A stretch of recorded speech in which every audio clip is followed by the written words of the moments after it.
నందిగామలో శ్రీ సుఖశ్యామలాంబ సహిత రామలింగేశ్వర స్వామి దేవస్థానంలో మాఘ చతుర్దశి సందర్భంగా కళ్యాణ వేడుకలు ఘనంగా జరిగాయి. కారణగ్రామ ఆచారం ప్రకారం శ్రీశైల దేవస్థానంలో జరిగే విధంగా కన్నుల పండుగగా కళ్యాణం నిర్వహించారు. సర్వాంగ సుందరంగా అలంకరించిన కళ్యాణ మండపంలో స్వామి అమ్మవార్ల విగ్రహాలకు పట్టు వస్త్రాలతో ప్రత్యేకంగా అలంకరించారు. వేద పండితులు వేద మంత్రోచ్చరణ మంగళ వాయిద్యాల నడుమ కళ్యాణాన్ని ఘనంగా జరిపించారు. ఈ కళ్యాణ మహోత్సవ వేడుకను వీక్షించేందుకు భక్తులు అధిక సంఖ్యలో తరలివచ్చారు. భక్తులకు ఎలాంటి సమస్యలు జరగకుండా అధికారులు తగు ఏర్పాట్లు చేశారు. భక్తులకు ఎలాంటి ఇబ్బందులు కలగకుండా పోలీసులు బందోబస్తు నిర్వహించారు.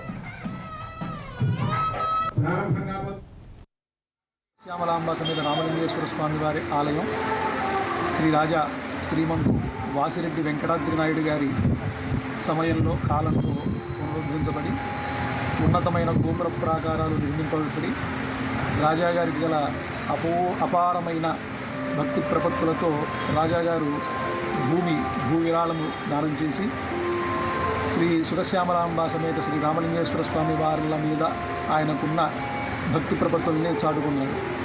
ఆయన కాలం నుండి ఏర్పడిన ఆగమంలో శైవాగమ సాంప్రదాయం ప్రకారం కారణాగమంలో శ్రీ సుఖశ్యామలాంబ సమేత శ్రీ రామలింగేశ్వర స్వామి వారి కళ్యాణోత్సవాలు ప్రతి సంవత్సరం మాఘ శుద్ధ చతుర్దశి రోజు కళ్యాణం, మాఘ శుద్ధ పౌర్ణమి రోజు రథోత్సవం అనూచానంగా 250 సంవత్సరాల పైబడి రాజా వాసిరెడ్డి వెంకటాద్రి నాయుడు గురువు గారైన ములుగు పాపయారాధ్యుల గారిచే స్థిరీకరించబడిన ఆగమంలో ఆ రోజు నుంచి ఈ రోజు వరకు అదే ఆగమంలో కళ్యాణోత్సవాలు పాంచాత్మికంగా కారణాగమోక్తంగా